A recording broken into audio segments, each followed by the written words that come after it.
Hello dear viewer, तो कैसे हैं आप सभी। आशा करते हैं कि आप सभी अच्छे होंगे। तो जो स्नातक पास किए हुए हैं उनके लिए जो स्कॉलरशिप जिनका 50,000 और 25,000 जो मिल रहा था, यानी कि जो पहले वाले लोग थे उनको 25,000 मिला था जो 17-18 में किए थे और 19 तक। उसके बाद 19 के बाद जिन्होंने भी किया था स्नातक पास यानी ग्रेजुएशन किया था उनके लिए 50,000 का स्कीम था। तो यही मैं आपको बताने वाला हूँ कि जो पैसा है वो आना शुरू हो गया और अकाउंट में भी आ रहा है। बहुत लोगों के पैसे आए हैं, जैसे मेरी एक सिस्टर है, उनका पैसा जो है अकाउंट में आ गया। उनको 50,000 रुपया अकाउंट में बैच था 1922 बैच था, 1921 था, 3 साल का होता है ना, तो 19 20 21 वही था। तो उनका 3 साल पहले ग्रेजुएशन होता था, अभी 4 साल का ग्रेजुएशन होने लगा। तो 25,000 का वो मैं आपको प्रूफ भी दिखा देता हूँ कि देखिए जो नोटिफिकेशन आया था मेरे मोबाइल पे, ये नोटिफिकेशन का ये आपका स्क्रीनशॉट आप देख रहे हैं, ये स्क्रीनशॉट है। और जिनको नहीं मिला है, और मैं आपको वेबसाइट का भी स्क्रीनशॉट आपको दिखा देता हूँ। वेबसाइट पे भी वो डिक्लेयर यानी कि लिखा जा चुका है कि आपका पेमेंट सक्सेसफुल हो गया, और चेक करने में पता चला कि पेमेंट आ चुका है, 50,000 रुपये अकाउंट में आ चुके हैं। तो अगर आप लोग के नहीं आए हैं तो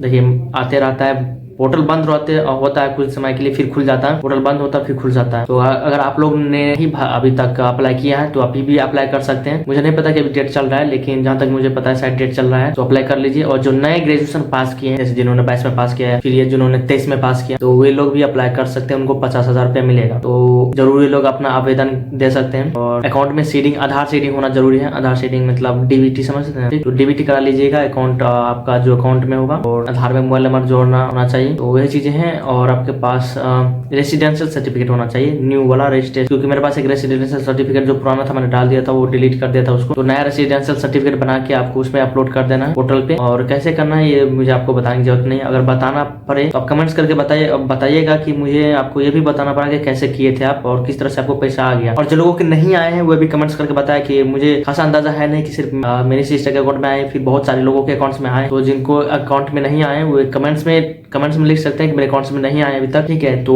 उसके लिए भी मैं थोड़ा देखूंगा कि कब तक आने की संभावना है। ओके, तो अकाउंट्स में पैसे आ गए हैं। तो और कुछ जानकारी चाहिए, और मुझे एक बात और जाननी थी, आप लोगों से जाननी थी कि ये जो LNMU ललित नारायण मिथिला यूनिवर्सिटी में पीजी करने पे क्या स्टाइपेंड भी मिलता है? क्योंकि अगर बाहर के ग्रेजुएशन करते हैं बड़े बड़े कॉलेज, स्टाइपेंड भी दिया जाता है एमटेक करने पे बाद, तो पीजी करने के बाद पीजी, तो जैसे पीजी कर रहा है कोई, क्या LNMU में स्कॉलरशिप भी दिया जाता है? तो वो आप बताइएगा मुझे, क्योंकि मैं LNMU से नहीं पढ़ रहा हूँ, मैं कुछ और कर रहा हूँ, ठीक है। तो बताना अगर आप लोगों को पता होगा पीजी करने पे क्या स्कॉलरशिप दिया जाता है हर मंथ, जैसे हर मंथ दिया जाता था। जैसे एमटेक करेंगे तो एमटेक भी एक पीजी एमटेक करेंगे तो हर मंथ स्टाइपेंड मिलता है 14,500 के करीब, 12,000 के करीब या 14,000 के करीब मिलता है। तो क्या इस तरह का कोई स्कीम है LNMU में, या फिर स्कॉलरशिप का कोई भी स्कीम है LNMU, तो हमें बता सकते हो। धन्यवाद वीडियो देखने के लिए, आप सभी कहां तक